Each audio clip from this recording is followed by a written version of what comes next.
Hi, everyone. Welcome to Activating Genius, how to get your child into a top college and set for a happy, successful life. Today we have the good fortune of interviewing Roy Paul, who is Executive Director of Sensibility. Roy has had many years of experience in the nonprofit, political, and private sectors. At the age of 19, he became the youngest African American elected to office in New York State, serving 5 years on a school board. Prior to Sensibility, he served as the head of government relations and outreach for the Jamel Robinson Child Welfare Reform Initiative. Roy received his bachelor's degree from Queens College, a master's degree from the New School University, and is the recipient of an honorary doctorate degree from a theological seminary. Welcome, Roy. Thank you. Good to be with you. Yeah. Well, thank you for being here today. Please tell us a little bit about Sensibility and what you do there. Sure. So Sensibility is a nonprofit organization, 501c3, and we teach the fundamentals of personal finance to teenagers. And it really started with two people, Alexa DuPont Bell and John Moore, who were both students at Harvard Business School, of all places. But despite that, they were struggling with their personal finances. And they looked at each other one day and they said, wait a second, we've got access to capital, wealth, we're students at Harvard Business School, and we're having issues with our personal finances. How the heck did that happen? And while they were getting themselves back on track financially, they said, you know what, we have learned a lot of lessons through this process. We should do something to give back. So in the very beginning, Sensibility was just an idea. It was not a nonprofit organization. They would get together. They would talk to their friends. Their friends would go and volunteer with them when they would go to different schools. And eventually they said, why don't we incorporate this thing and turn it into a full-fledged idea, into a nonprofit organization? And I would say over the years, we're celebrating 15 years next year, they've gradually grown in scale and in depth to the point now where last year in 2017 we taught 2,800 students. We had over 500 volunteers and 300 host sites. And so we're really cultivating the level of excellence within the organization to not just be an idea, but an actual organization. So we partner with everyone from nonprofit organizations like the Boys Club, YMCA, traditional public schools, charter schools, private schools. We have a hard time saying no at Sensibility. And we really rely on volunteers from the financial services sector. Many of the bigger financial corporations like Societe Generale, which is one of our sponsors, and a number of other institutions to get their employees engaged in giving back and serving the greater good. We really rely on that. And so we both put all of those resources together, and the outcome is hopefully a lot more teenagers prepared to go to college, a lot more teenagers who understand the financial implications of the decisions that they make, whether it be with credit cards, with understanding the stock market and investing. And these are all the fundamentals. So these are the very basic questions that people have about finance from scale A to Z, and hopefully we answer it in very plain language for young people. Great. And how is this different from a class that they might take in high school, like consumer economics or something like that? It's a wonderful question. So economics is different from personal finances. So what we have encountered is that there are a lot of cities and states that don't talk about personal finance.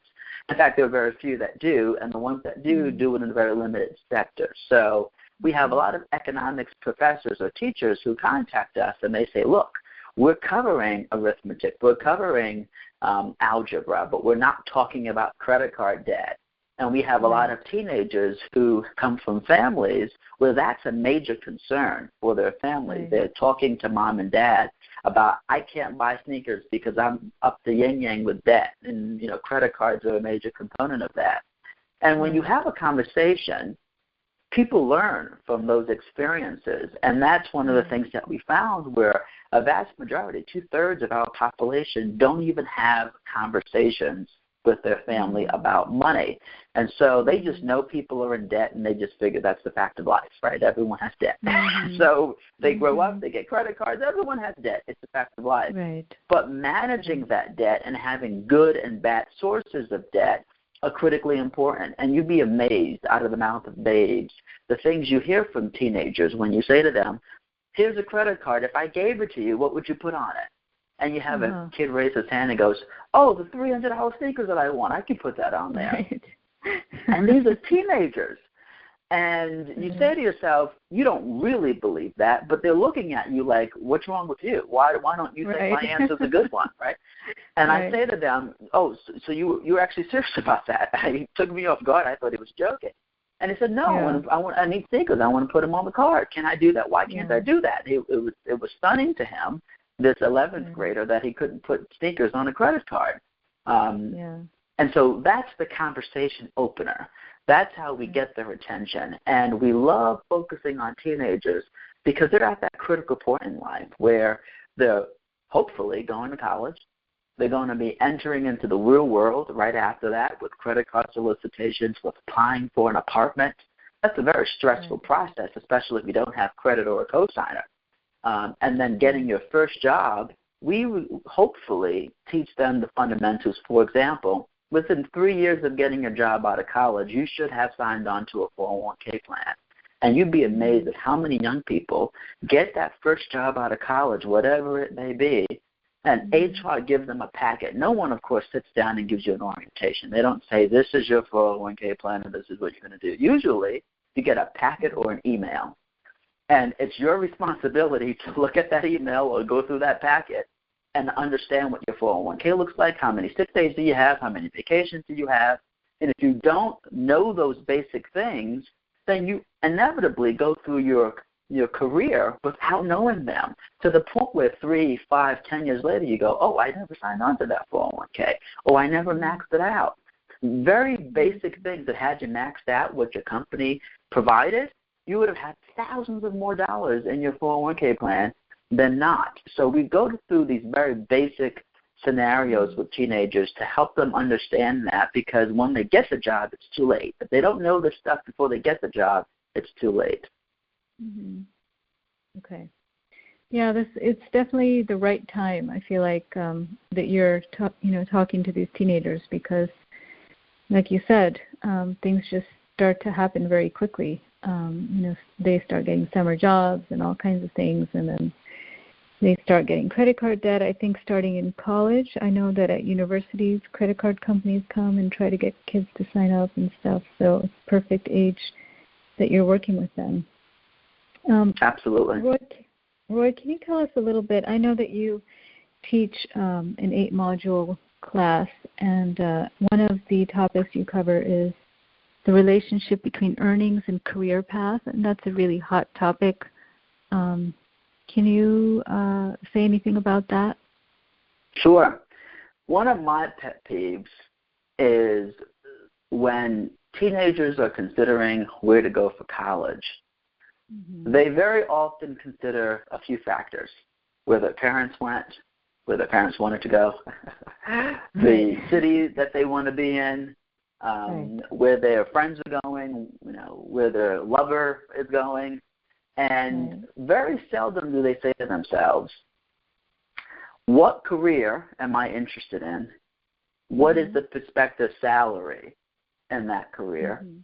And whether or not the loans I'm taking out are comparable to the point where if I created a budget after graduation, using that prospective salary, can I reasonably afford to pay this money back? And it's a killer for me, because a lot of young people get bombarded with pressure to go to a great school. And, of course, they're getting pressure to get good grades while they're there. But they have a lot of misnomers, like public schools, public colleges. If you go, it's like 13th grade. Certainly not a community college. But you got to go to that private liberal arts school. You have to go to the one that has the fancy name, because that's the only way you can get a job. And then there were certain careers where that does matter, depending on the lawyer you want to be. If you want to be a highbrow corporate attorney, then yeah, you've got to graduate from good law school to a certain degree.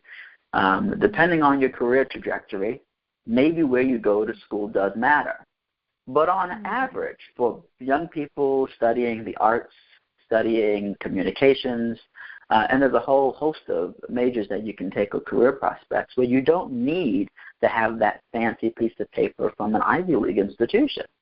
And if you get accepted, that's wonderful. If you get scholarships and grants, that's even better. But if you don't, you're stuck with thousands and thousands of dollars a year in debt. Some colleges make it more difficult. They say if you're on campus the first year, you've got to go on campus, you've got to pay room and board. You don't have an option. And that's an extra $10,000, $20,000 for that year. So young people find themselves graduating with hundreds of thousands of dollars in debt. And one of the things we teach at Sensibility is the 50-30-20 rule, where you get a check, you have to have enough to survive.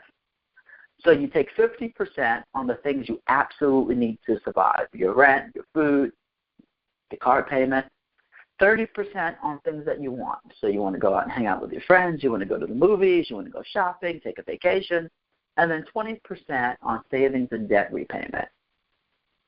So if you look at that picture with the scenario that I just gave you, if you're graduating with $200,000-$300,000 in debt, and I won't even make it that big, let's say $100,000, be more conservative. If you're graduating and you end up in communications because you really want to be a publicist, you will be shocked to find out for the first time your salary is probably between $28,000 and $35,000. If you want to live in New York City, take 20% of that and then think, can I survive with a prospective salary of $28,000 to $35,000, living in New York City, being a publicist, paying back $100,000 in debt? You'll find that to be very difficult. But young people don't map it out. You have to plan backwards in many cases to say, depending on the salary, depending on the city I want to live in, what's the rent going to be like then? If I want to live in Cleveland, Ohio, most young people don't even think about how much rent costs until they're trying to find an apartment, and then they go, oh, crap, $900, I can't afford that. And so one of the things that we're trying to do with teenagers is say to them, think backwards. Say to yourself, before you go to college, this is a perfect time for many of them because they're planning on it. What city do you want to end up in? What's the prospective salary of the career that you're trying to go into? And what's 20% of that salary every month? That's the number that your loans have to be before you sign on the dotted line. If they're more than that, chances are you won't be able to afford it, or if you do take it out, you will find that your check will be very tight when you end up spending 30, 40, 50% of your check on your student loans. There's very, very little to live off of at the end of the day. And that's going to make your life very difficult. So we talk to them about their life choices to say to them, if you don't do this, then you get, fast forward 4 or 5 years, you graduate, and you can't get that apartment that you want. You're going to be stuck for as many years as feasibly possible, maybe having roommates, maybe living at home. You have to then reconsider maybe what you thought your life would look like after you graduated from college. But follow these key steps, and hopefully, and we drill it into them, you've got to make these choices now, because if you do it beforehand, you're going to find yourself in financial difficulty. And one of the things that I learned is that for our young people, many of whom come back, and I can use myself as a personal example, teenagers that I know personally, friends of mine who have graduated college, entered into the workforce, very seldom do they even know what their monthly payment's going to be before they take out their student loans. I have not found a young person yet. If I ask them, you going to college? They go, yeah, I'm going to college. I say, you taking out student loans? They go, yeah, I've got some loans I'm going to take out. And if I say to them, what's your monthly payment going to be when you graduate in 4 years? They can't answer my question. Right. Well, I mean, you're asking questions. Yeah, well, you're asking right on. You're right on. You're asking fundamental questions that even parents don't think about. No, and every time. Absolutely. And every time I'm asked to give a high school commencement speech, I go through that scenario. I never end the speech without it. And I say, raise your hand if you're going to college. Yeah. And I say, keep your hand raised if you're taking out loans. I'm not trying to embarrass you, but I'm trying to get somewhere.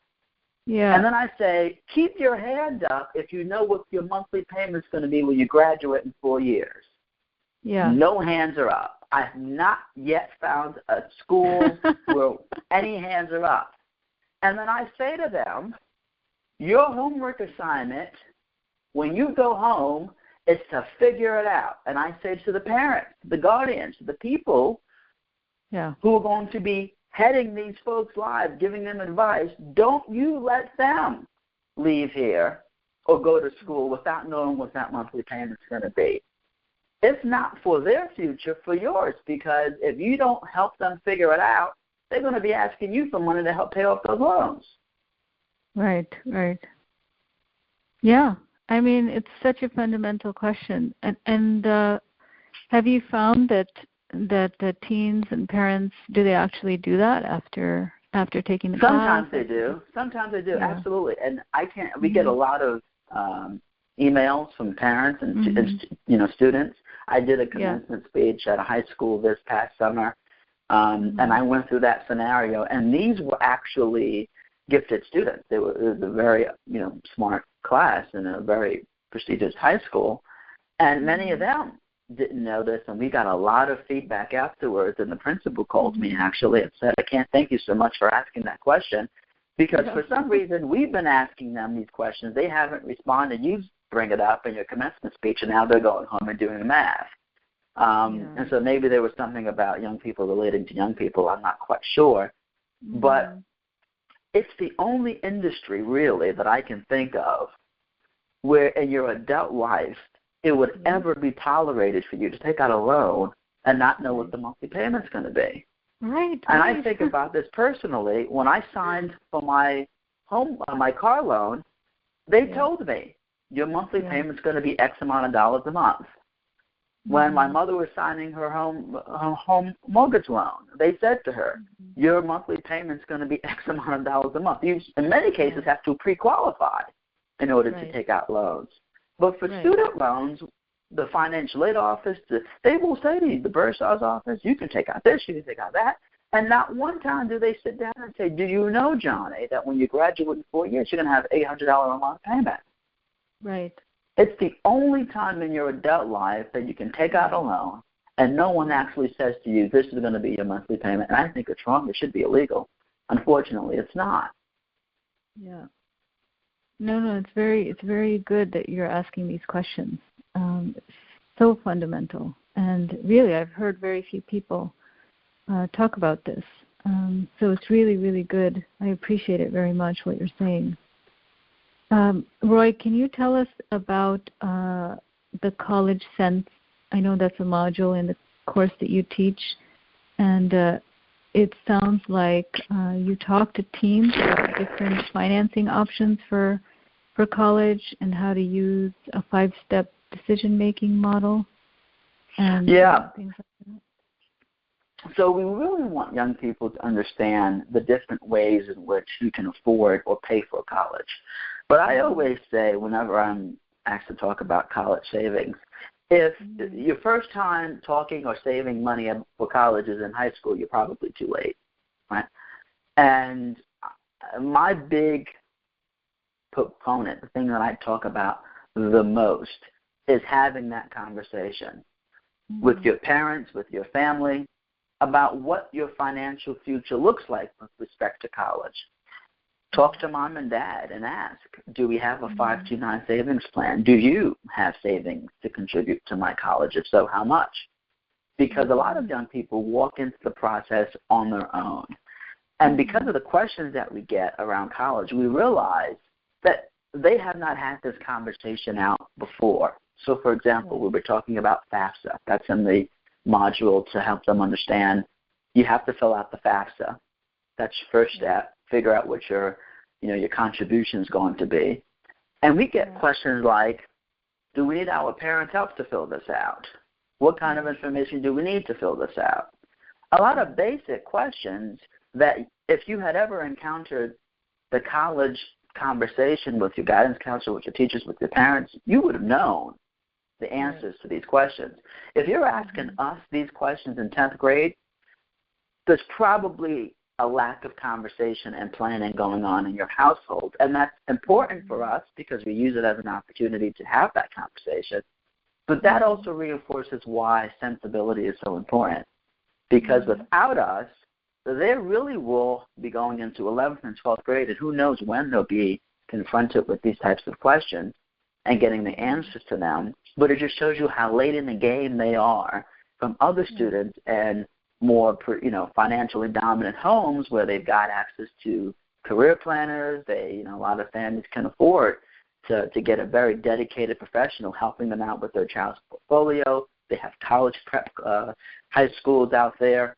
So poor people and underprivileged people are really behind the 8 ball when it comes to very basic access to resources and answers that ultimately will help shape the rest of their lives. So the FAFSA is one of the most important steps, but we also stress the importance of community college if you don't have the money. Because a lot of young people decide not to go to college because they can't afford it, when in actuality they could have gone to a community college and at least made up for 2 years. Right. And in most cases, community college is set up to be relatively reasonable and affordable in terms of its cost. And I say that because I use the word relative, because what's relative to one person may not be relative to another. And if you say to someone, you can go to the community college in your local town and it's $2,000 a semester, that may be nothing for one young person, but for someone else, $2,000 a semester may be a lot of money. Even with a part-time job, it may be a lot of money. But I think I stress the importance of continuing the conversation about college and attending, even if it's getting a credit or taking 2 classes or 3 classes, going part-time. But don't stop the process because you don't have money to go to a 4-year private college.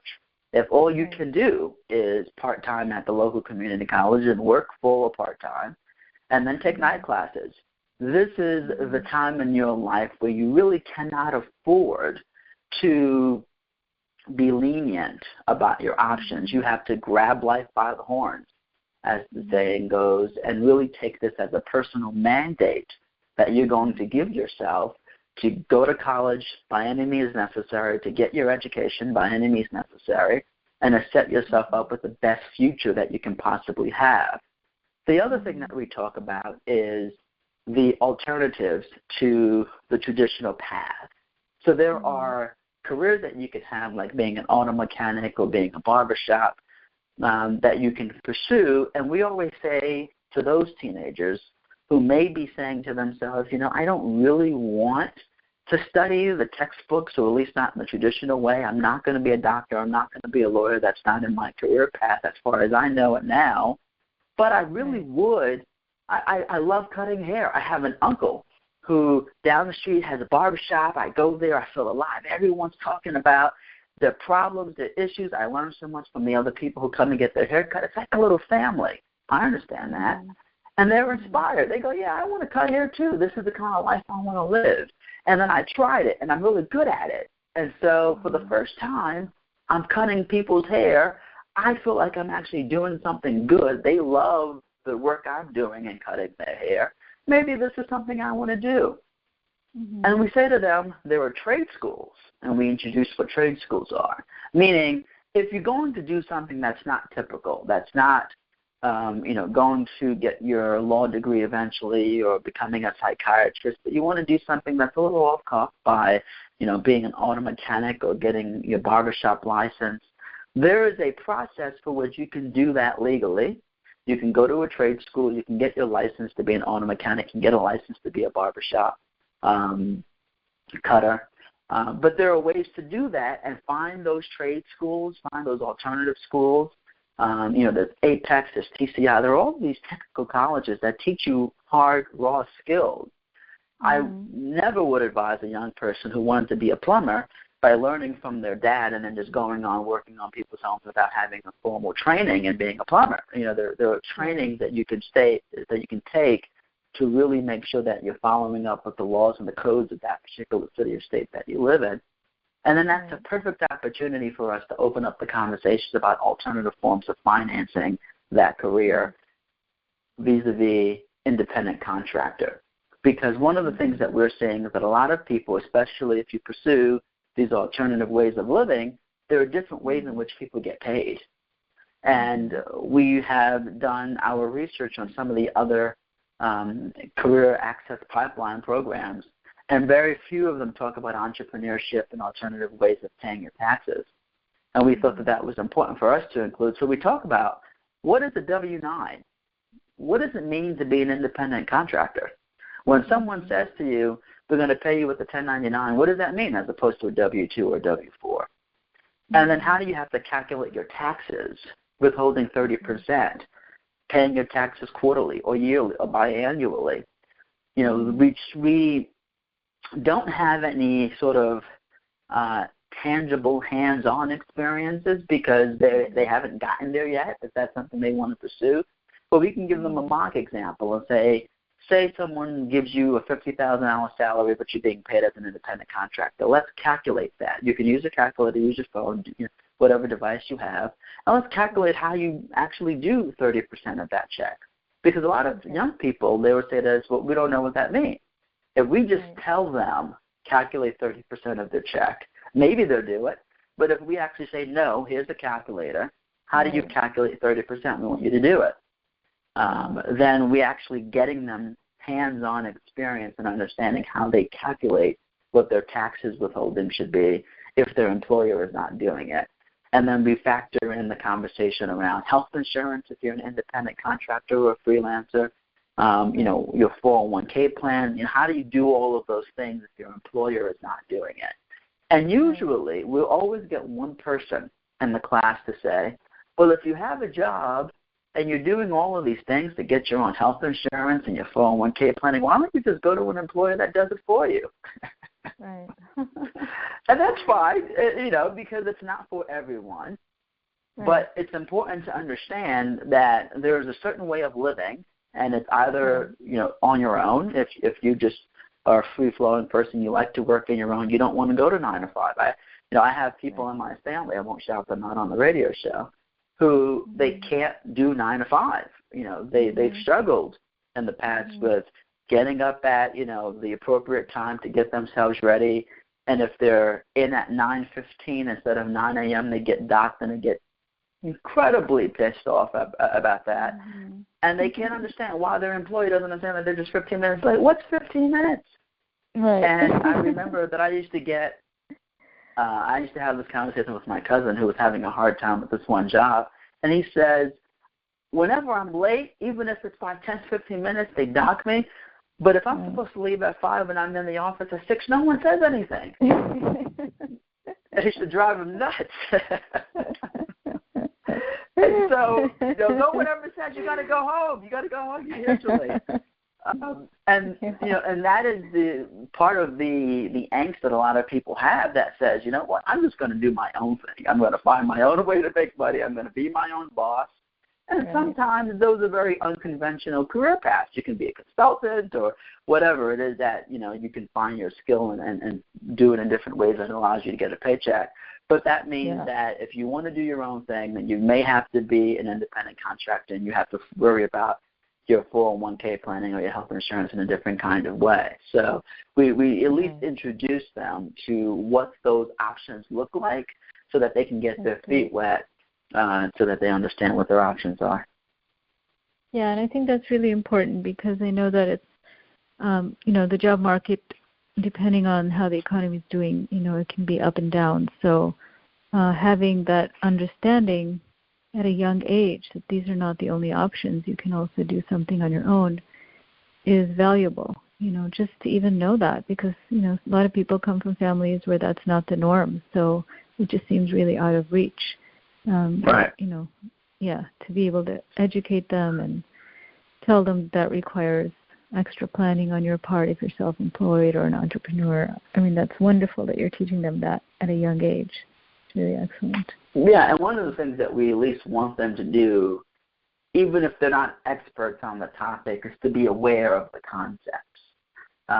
So that if they're ever approached with an employer who says to them, and that's happening more often than not, even at companies. We used to think, and I'm not old, but I used to think that the alternative ways of getting paid, independent contractors, et cetera, was for companies that were either startup or that weren't really companies. They were sort of like fly-by-night institutions.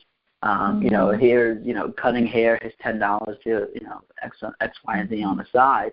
But we're finding now, and I'm having conversations with even my friends who have 4-year degrees, in some cases master's degrees, and they're actually approaching reputable companies that have a name, a reputation, been around for 20, 30 years, and they're being approached with being consultants or contract workers or, W-9 employees, and they're having a hard time figuring out, how does a company so big that can afford an apartment on Avenue of the Americas approach their employees, and they've got tons of them, with being contractors or independent employees. And it's hard for young people who have a passion, they care about their career, they care about the work that they do, the contributions they're making to a company, but they're pushed back on with those who can only give them an opportunity if they're willing to be a contractor or work for a 6-month period of time. And New York City, or depending on the city that you're in, it's one of the hardest cities to do that, having unsustainable employment for an undefined period of time where the employer says, we'll give you a 6-month contract, we'll see how it goes, and then we might extend it. And you're going, but I just signed a year lease. I've got 12 months to pay my rent. How do I factor in a 6-month contract with a 12-month lease? And then the trepidation that you go through of not knowing what you're going to be doing for that next 6 months when your landlord is expecting rent on the 1st and she doesn't care about your contract there. She wants her money. So these are all conversations that young people are having, but many of them are having it for the first time. So they're being introduced to it for the first time all at once without ever being introduced to the fact that these things happen. And so what we're saying to them is, this economy is not the economy that your parents grew up in. It's not the economy your grandparents grew up in. It is very rare now for you to get a job in your early 20s and stay and retire at that same job. If you can get that, more power to you, but that's not, that's rare now. And so how do you look for employment in your Financial Life Hour 8 module 8? We talk about the importance of networking and understanding that your job is not going to last forever, but how do you ask for a chance without begging? How do you seek for an opportunity without begging someone? How do you let someone know you're interested in interviewing without seeming desperate for a job? Because the moment you ask, people are willing to give, depending on how desperate or not you appear.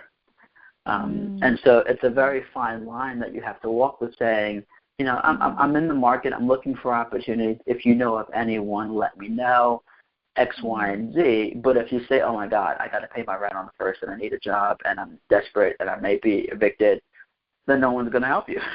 You have to say it in a certain way so that it doesn't make someone feel as if they don't help you immediately, that, you're going to be knocking on their door talking about how you're now going through, housing court because your landlord is trying to evict you. No one wants to be involved in a messy situation. Right. Yeah. Well, it's really wonderful what you're doing. I really appreciate, the work that you're doing with teenagers. It's so needed. And I appreciate your time today. Is there anything else you would like to share with our listeners today, Roy? Well, the one thing that I want to come across to all the viewers who are listening to this is, in some cases, I get that sometimes when you talk about being financially prepared and secured for your future, it can go in one ear and out the other. But eventually, if you don't follow very basic principles to guide your financial plan, you don't have to follow everything to a T. When we say 50-30-20 rule, save 20% on your savings and debt repayment, some people can say, I want to save 40%. You can move those numbers around. It's a guide. It's not a mandate. You don't have to do it. But if you have no plan, if you're operating with no budget, Money is coming in, money is going out. You're not taking any accounting for it. Eventually, that's going to come up and bite you in the behind. And it's going to come up and bite you in the behind at sometimes some of the most inopportune moments when maybe you are on the verge of not having a job that you thought was secure, and then you don't have 6 months worth of planning to get your next job. So you don't ever want to be in the place where your upkeep ends up being your downfall. And I talk to some people all the time. I was at a conference with a lot of people who were victims of the subprime mortgage crisis. And they would talk about their stories of being in what they thought was a secure situation, getting a home mortgage loan, going through the pre-qualification process. And they thought everything was legit, up above board. Their agents tell them, yes, this is something you can qualify for. Didn't know they were signing the lines, things like balloon payment. They're paying them monthly bills. All of a sudden, what used to be an $1,100 monthly payment for their mortgage is now $1,400. 3 months later, it's now $1,800. And they go, wait a second, why does it keep going up? Why is it fluctuating? What's happening? And that was part of the bubble where people realized they could not maintain the lifestyle that they thought that they had set up for themselves and their family.